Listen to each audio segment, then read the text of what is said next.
भारत के रफाल लड़ाकू जेट किसी भी वक्त पाकिस्तान में घुसकर आतंकी हाफिज सईद जैसे आतंकियों का सफाया कर सकते हैं। पाकिस्तान को जब से पता चला है कि लश्कर-ए-तैयबा, जैश-ए-मोहम्मद जैसे आतंकी गुटों के अड्डे भारत भयानक हमला वहां करने जा रहा है और उसके बाद से पूरे पाकिस्तान में कोहराम मच गया। अगले 24 घंटे में किसी भी वक्त कुछ भी बड़ा हो सकता है।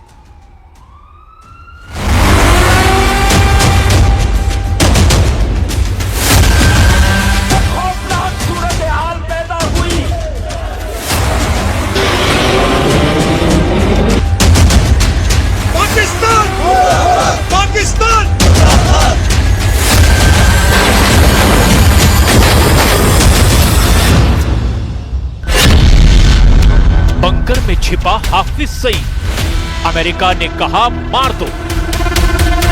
22 अप्रैल को पहलगाम में हुआ पाकिस्तानी आतंकियों का हमला पाकिस्तान के लिए कोड़ में खाज की तरह साबित हो रहा है।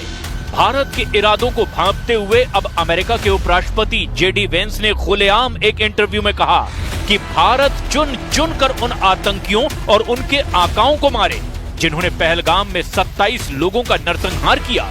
अमेरिका ने यहां तक कह दिया कि अगर भारत पाकिस्तान में घुसकर आतंकियों और उनके अड्डों का सफाया करता है तो पाकिस्तान को चाहिए कि वो भारत का साथ दे।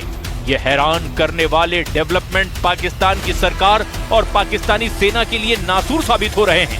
अब खबर तो यहां तक आ रही है कि लश्कर-ए-तैयबा का चीफ हाफिज सईद अब पाकिस्तानी सेना और पाकिस्तान की खुफिया एजेंसी ISI ने सेना के इलाके में इसे छिपा दिया है ताकि वो किसी तरह की सर्जिकल स्ट्राइक में मारा ना जाए। हम आपको यही दिखाने जा रहे हैं कि अब ये पूरी तरह से साफ हो चुका है कि भारत आतंकियों से बदला लेने जा रहा है, फिर चाहे वो POK में हो या LOC में या फिर पाकिस्तान के अंदर कहीं भी छुप कर बैठे हों।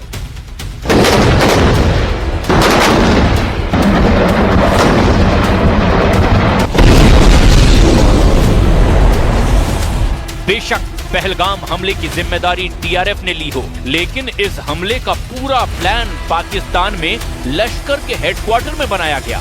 जो खबरें आ रही है उनके मुताबिक भारतीय सेना पाकिस्तान के खिलाफ तैयारियों में जुटी हुई है। जब भी अटैक होगा इतना घातक होगा कि पाकिस्तान की सेना की नींव हिला देगा। इसी बीच ये खबर भी सामने आ रही है कि 26/11 हमले के मास्टरमाइंड लश्कर-ए-तैयबा चीफ हाफिज सईद की सुरक्षा और बढ़ा दी गई है। पाकिस्तान की आर्मी से उसे 3 लेवल की सुरक्षा मिल रही है। ऐसे में बड़ा सवाल यह है कि आखिर हाफिज पाकिस्तान के लिए इतना अहम कैसे हो गया जो उसे इतनी कड़ी सुरक्षा मुहैया कराई जा रही है। दरअसल पाकिस्तान की सेना को यह डर सता रहा है कि पहलगाम हमले के बदले के रूप में भारत का टारगेट हाफिज सईद हो सकता है।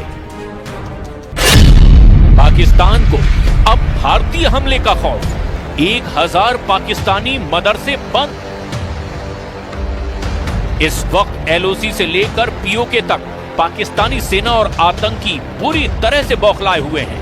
हालात ये हैं कि पाकिस्तानी सेना की 10वीं कोर LOC पर सैकड़ों टैंक लेकर पहुंच चुकी है, जबकि पाकिस्तान के जैश-ए-मोहम्मद और लश्कर-ए-तैयबा जैसे आतंकी संगठनों ने अपने अड्डों को पूरी तरह से खाली कर दिया है।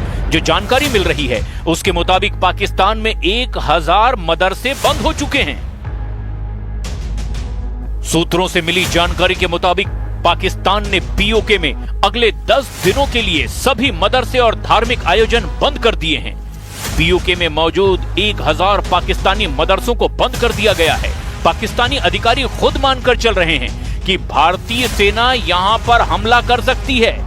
न्यूज एजेंसी रॉयटर्स के मुताबिक पाकिस्तानी अधिकारी हाफिज नाजिर अहमद ने माना है कि मदरसों को अस्थायी रूप से बंद कर दिया गया है। हाफिज सईद अक्सर पाकिस्तान में खुलेआम भीड़ के बीच अपने काफिले के साथ निकलता था। उसको पाकिस्तान की सेना और खुफिया एजेंसियां सुरक्षा देती हैं, लेकिन उन्हें पता था कि पहलगाम हमले के बाद हालात ऐसे होंगे कि किसी तरह की सुरक्षा काम नहीं आएगी। लिहाजा हाफिज सईद को अब आर्मी अफसरों की कॉलोनी में छिपा दिया गया है। हाफिज सईद को पाक आर्मी ने 3 बुलेट प्रूफ गाड़ियां दी हैं। हाफिज सईद की गाड़ी का ड्राइवर भी पाक आर्मी का रिटायर SSG पैरा कमांडो है। हाफिज का ड्राइवर शॉटगन और AK-47 और किटी पिस्तौल से पूरी तरह लैस है। लश्कर के ट्रेंड आतंकी कोड वर्ड में हाफिज सईद को तायाजी कहते हैं। वो ये न समझ ले कि हमारे 27 नागरिकों का जान लेकर ये लड़ाई जीते हो। मैं सभी आतंक फैलाने वालों को कहना चाहता हूं कि लड़ाई का अंत नहीं है, एक मकाम है।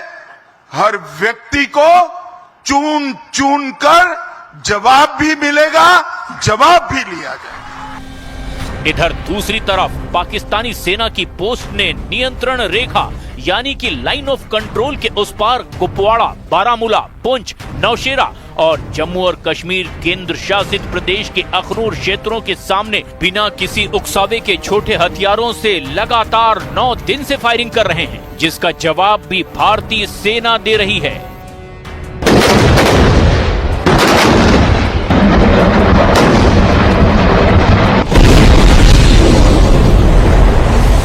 इधर दूसरी तरफ पहलगाम में जांच एजेंसियां अपनी पूरी क्षमता से इस आतंकी हमले की जांच में जुटी हुई है। उस पर अब बहुत बड़े खुलासे होने लगे हैं। दावा तो यहां तक किया जा रहा है कि TRF के इन आतंकियों के पास चीन से बने सैटेलाइट फोन थे, जिसकी मदद से न सिर्फ आतंकियों ने टूरिस्ट को मारा, बल्कि नरसंहार करने के बाद इसी सैटेलाइट की मदद से घाटियों में गुम भी हो गए।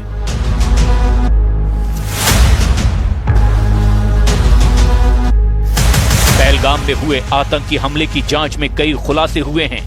NIA की जांच टीम इस बात पर ध्यान दे रही है कि आतंकी घाटी में कैसे घुसे और कैसे वहां से निकले भी।